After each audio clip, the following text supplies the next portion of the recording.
نحمده ونصلي على رسوله الكريم أما بعد. أعوذ بالله من الشيطان الرجيم. بسم الله الرحمن الرحيم.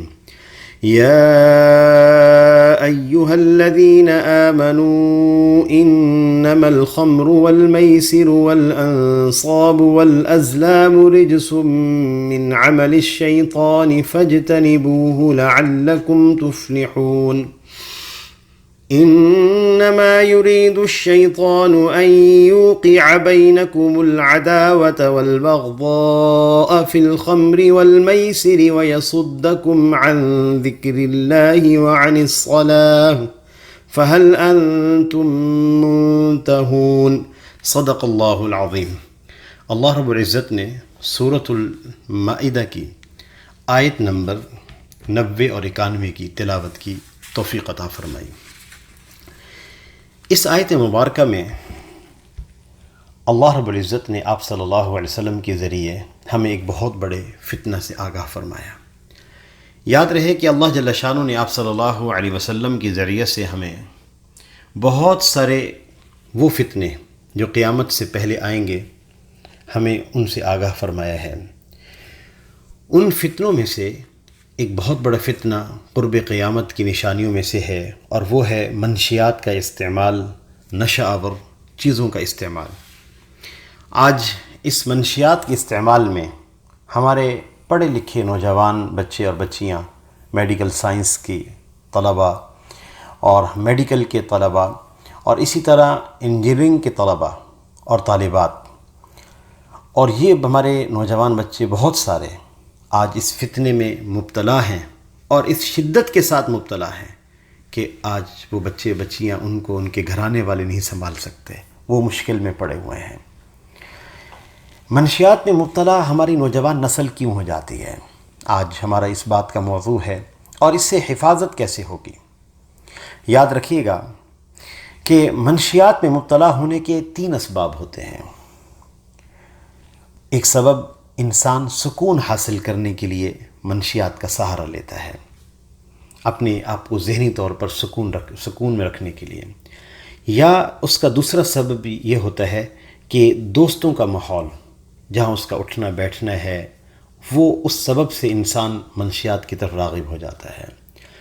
اور تیسری چیز جو بہت خطرناک ہے، انسان اس کو اپنا سٹیٹس، اپنی قابل افتخار چیز سمجھتے ہوئے، فیشن سمجھتے ہوئے اس کو اختیار کرتا ہے. یہ سب سے خطرناک چیز ہے، کیونکہ ایک گناہ بھی ہے اور وہ بھی حرام درجے کا ہے، اور انسان اس کو اپنے لیے قابل افتخار چیز سمجھے، اپنا سٹیٹس سمجھے.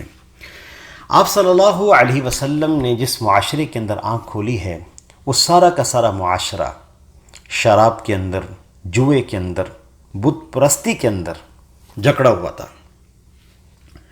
آپ صلی اللہ علیہ وسلم کو اللہ تعالیٰ نے نبوت سے پہلے بھی محفوظ رکھا، اور تمام اہل سیر کا، سیرت نگاروں کا اس بات پر اتفاق ہے کہ ہمارے نبی صلی اللہ علیہ وسلم کی وہ زندگی جو نبوت سے پہلے کی ہے، وہ زندگی بھی قابل تقلید ہے، اور ساری انسانیت کے لیے وہ زندگی بھی ہدایت ہے. اس لیے اللہ تعالیٰ نے آپ صلی اللہ علیہ وسلم کو محفوظ رکھا. اس وقت کا سارا معاشرہ شراب کے اندر جکڑا ہوا تھا، اس فتنے میں ایسا مبتلا تھا کہ آپ اس زمانے کے شعراء کا جو کلام اٹھاتے ہیں، وہ سارا کلام جو ہے وہ آپ کو شراب کی تعریف میں، نشے کی تعریف میں بھرا ہوا ملے گا. شراب کی حرمت کے بارے میں جو آیات آئی ہیں وہ بتدریج آئی ہیں. چونکہ معاشرہ سارا کا سارا اس نشے کے اندر مبتلا تھا، تو آپ صلی اللہ علیہ وسلم نے کیسے محنت فرمائی، کیا محنت فرمائی کہ وہ معاشرے کے اندر سے معاشرہ نشے سے نکلا، اور اس نے توبہ کی، اور اس کو ایسا چھوڑا کہ پھر اس کو زندگی میں دوبارہ اس کو ہاتھ نہیں لگایا. آپ صلی اللہ علیہ وسلم جب مدینۃ المنورہ تشریف لائے، تو مدینۃ المنورہ میں بھی یہود کی صحبت کی وجہ سے، ان کے قریب رہنے کی وجہ سے انصار کے اندر بھی یہ چیز سرایت کی ہوئی تھی، اور اس کے اندر وہ بھی مبتلا تھے. تو اس کے باوجود بہت سارے صحابہ کرام رضی اللہ عنہم اجمعین ایسے بھی تھے جن کی اللہ تعالیٰ نے اس شر سے حفاظت فرمائی ہوئی تھی، اور وہ زمانہ جاہلیت میں بھی اس سے محفوظ تھے. مدینہ طیبہ میں آپ صلی اللہ علیہ وسلم سے بعض حضرات صحابہ کرام رضی اللہ تعالی عنہم اجمعین میں سے بعض لوگوں نے پوچھا، یا رسول اللہ یہ شراب کیا چیز ہے، اس کا کیا حکم ہے؟ تو سورۃ البقرہ کی آیت نمبر 219 نازل ہوئی، جو سب سے پہلی آیت نازل ہوئی۔ شراب کا حکم بتدریج نازل ہوا۔ آپ صلی اللہ علیہ وسلم امت کی تربیت فرما رہے تھے، ان کا تعلق اللہ کی ذات سے جوڑ رہے تھے، وہ اپنی کامیابیوں کو اللہ کے حکم میں دیکھ رہے تھے، اس یقین میں مسلسل ترقی ہو رہی تھی، اور پھر اس کے ساتھ ساتھ احکامات کا نزول ہو رہا تھا۔ ہر حکم پر وہ مجمع 100% عمل کرنے والا ہوتا تھا۔ ان مخلصین کے مجمع سے توقع نہیں تھی کہ کوئی اللہ کا حکم آئے اور وہ اس پر عمل نہ کر سکیں، یا کچھ فیصد عمل کر سکیں، کچھ نہ کر سکیں، یہ اس مجمع سے تصور ہی نہیں تھا۔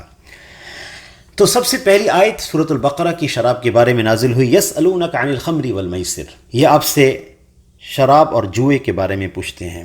قل فیہما اثم کبیر، آپ ان سے فرما دیجئے کہ اس میں گناہ کی بڑی بڑی باتیں ہیں، ومنافع للناس، اور کچھ نفع بھی ہیں، وَإِثْمُهُمَا أَكْبَرُ مِن نَفْعِهِمَا، اور یاد رہے کہ اس میں جو گناہ کی باتیں ہیں اس کے نفع سے بڑی ہوئی ہیں۔ تو بظاہر بسا اوقات شراب میں منشیات میں نفع بھی معلوم ہوتا ہے، اور ہمارے بعض نوجوان کہتے ہیں کہ جب ہم اس نشاور چیزوں کو استعمال کرتے ہیں تو نشاط پیدا ہو جاتا ہے، اور ہمیں اچھا یاد ہو جاتا ہے، یادداشت اچھی ہو جاتی ہے، بعض منفعت بھی ہیں۔ اور ایک بات یہاں سمجھنی ہوگی کہ اللہ تعالیٰ نے دنیا میں کوئی چیز ایسی نہیں بنائی جس میں منفعت نہ ہو۔ بہت ساری چیزوں میں نفع ہوتے ہیں، لیکن اس کا مطلب یہ نہیں ہوتا کہ کسی چیز میں تھوڑا سا نفع دیکھ کر اور اس میں بڑے نقصان کو ایک طرف کرتے ہوئے تھوڑے نفع کی وجہ سے وہ چیز اختیار کر لی جائے۔ جیسے مثلا مفسرین نے یہ واضح لکھا ہے، چوری میں بھی نفع ہوتا ہے، ڈکیتی میں بھی نفع ہے، زنا میں بھی نفع ہے، اغوا میں بھی نفع ہے، کسی کے حق مارنے میں نفع ہے، مال غصب کرنے میں نفع ہے۔ اگر نفع نہ ہوتا تو کون کرتا یہ چیزیں؟ لیکن کیا اس میں جو فائدہ نظر آ رہا ہے اس کی وجہ سے ان چیزوں کی اجازت دی جائے گی؟ اس لیے بہت سارا مجمع آیت کی نازل ہوتی ہی سمجھ گیا کہ یہ چیز صحیح نہیں ہے۔ تو لیکن واضح چونکہ شراب کی حرمت کا حکم نازل نہیں ہوا تھا، اس لیے بعض لوگ پھر اس کو پیتے رہے۔ ایک ایسی مجلس تھی جس کے اندر بہت سارے لوگ جمع تھے، اور پھر وہاں شراب پی گئی، اور پھر شراب پینے کے بعد امام صاحب کو نماز کے لیے کھڑا کیا گیا تو ان سے قرات میں بہت بڑی غلطی ہو گئی شراب کی نشے کی وجہ سے۔ تو قرآن پاک کی دوسری آیت، دوسرا حکم شراب کے بارے میں نازل ہوا، جو آیت نمبر 43 ہے سورۃ النساء کی۔ یا ایھا الذین آمنوا لا تقربوا الصلاة وانتم سکارى حتى تعلموا ما تقولون، اے ایمان والو نماز کے قریب نہ جاؤ جب تم نشے کی حالت میں ہو، یہاں تک کہ تمہیں معلوم ہو جائے جو تم قرات کر رہے ہو یا جو تم پڑھ رہے ہو۔ جب تک ایسی کیفیت نہ آ جائے اس وقت تک نماز نہ پڑھو۔ یہ دوسرا حکم آیا۔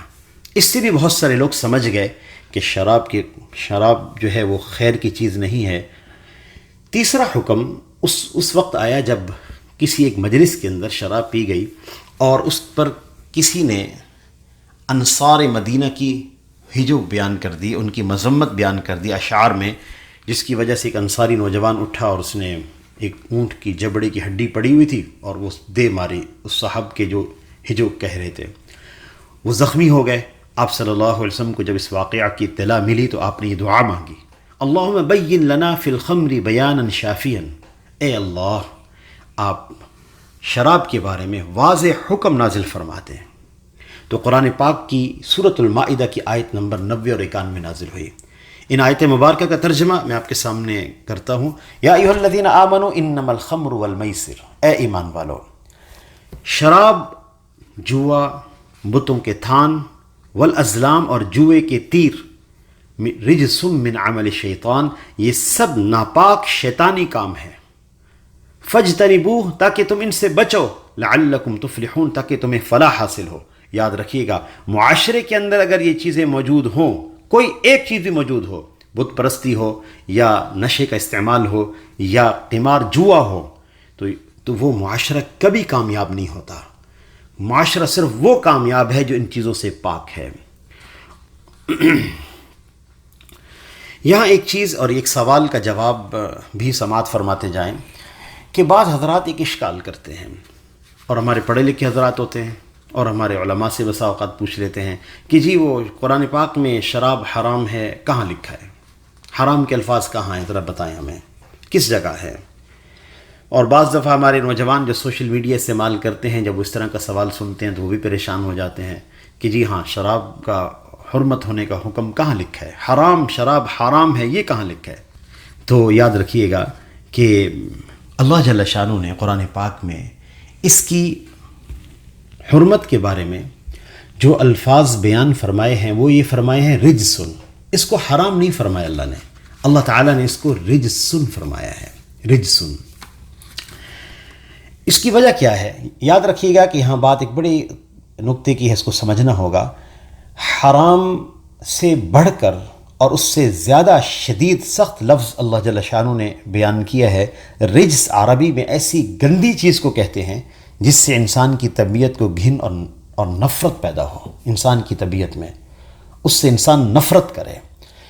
حرام کا لفظ اس لیے نہیں فرمایا اللہ تعالیٰ نے کہ ایسا ممکن ہے کہ کوئی چیز حرام بھی ہو اور پاک بھی ہو. یہ ممکن ہے، کوئی چیز حرام بھی ہو اور پاک بھی ہو. جیسے کتا ہے، وہ حرام ہے، اس کا گوشت کھانا حلال نہیں ہے، لیکن اس کی کھال کا استعمال دباغت کے بعد جائز ہے. دباغت دے دی جائے تو اس کی کھال کا استعمال جائز ہے. تو ایک چیز حرام ہے لیکن اس کا استعمال حلال ہے، اس کی کھال پاک ہے لیکن اس کا گوشت حرام ہے. رجسن ایسا لفظ لے کر آئے اللہ جل شانہ تاکہ حرام سے بھی اگلی بات ہو جائے کہ اس میں اتنی سخت گندگی ہے اس کے اندر کہ لفظ سنتے ہی طبیعت کی گہرائی تک اس کی نفرت چلی جائے. اس لیے یہاں پر حرام لفظ اللہ جل شانہ نے حرام کا لفظ استعمال نہیں فرمایا، حرام سے زیادہ شدید اور سخت لفظ استعمال فرمایا. اور یاد رکھیے گا اس آیت مبارکہ میں اللہ تعالیٰ نے بتوں کا ذکر بھی فرمایا، بت پرستی کا بھی. مفسرین نے صاف لکھا ہے کہ بت پرستی کے ذکر کی یہاں ضرورت نہیں تھی، یہاں صرف شراب اور جوئے کا بیان ہے. اور بت پرستی کو اللہ جل شانہ اس لیے درمیان میں لائے ہیں تاکہ یہ معلوم ہو جائے کہ شراب اور جوئے کا جرم اس طرح ہے جیسے بت پرستی کرنا. اس لیے نبی صلی اللہ علیہ وسلم کا یہ ارشاد ہے شارب الخمر کا عابد الوثنی، کہ شراب پینے والا ایسا ہے جیسے بتوں کی عبادت کرنے والا. ہم اپنے آپ کو شراب، اپنی نسل کو، اپنے نوجوانوں کو اس منشیات سے کیسے بچائیں؟ تو اگلی آیت کا ترجمہ ذہن میں رہے، آیت نمبر 91 کا انما یرید الشیطان، شیطان صرف یہ چاہتا ہے ان یوقع بینکم العداوۃ والبغضاء، کہ شراب اور جوئے کے ذریعے سے تمہارے درمیان دشمنی اور بغض کے بیج ڈال دے. ویصدکم عن ذکر اللہ، اور تمہیں اللہ کی یاد اور نماز سے روک لے.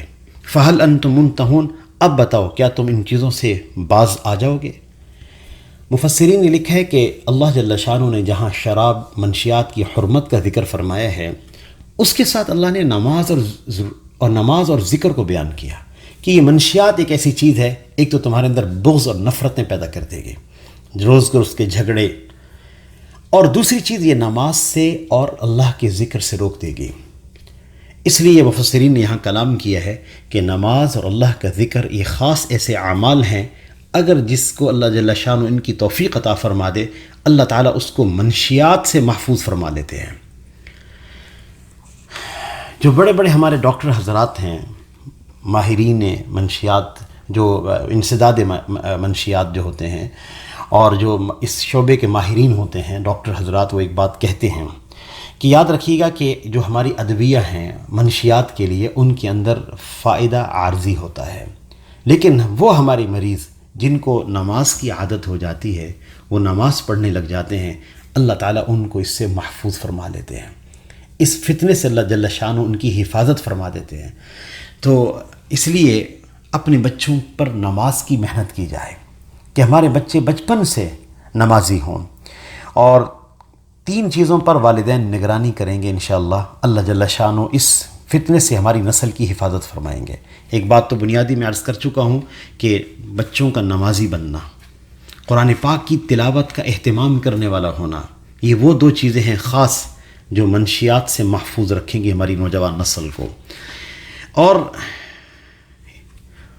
3 کام ہمیں بڑے اہتمام سے کرنے ہوں گے. نمبر 1، گھر کا ماحول پاکیزہ بنانا ہوگا. دوسرا یہ ہے کہ تعلیم اور درسگاہ کا ماحول پاکیزہ بنانا ہوگا، اور جہاں ہمارا بچہ پڑھتا ہے، تعلیم حاصل کرتا ہے، نگرانی ہونی چاہیے، وہ درسگاہ، وہ تعلیم کی جگہ وہ پاک ہو۔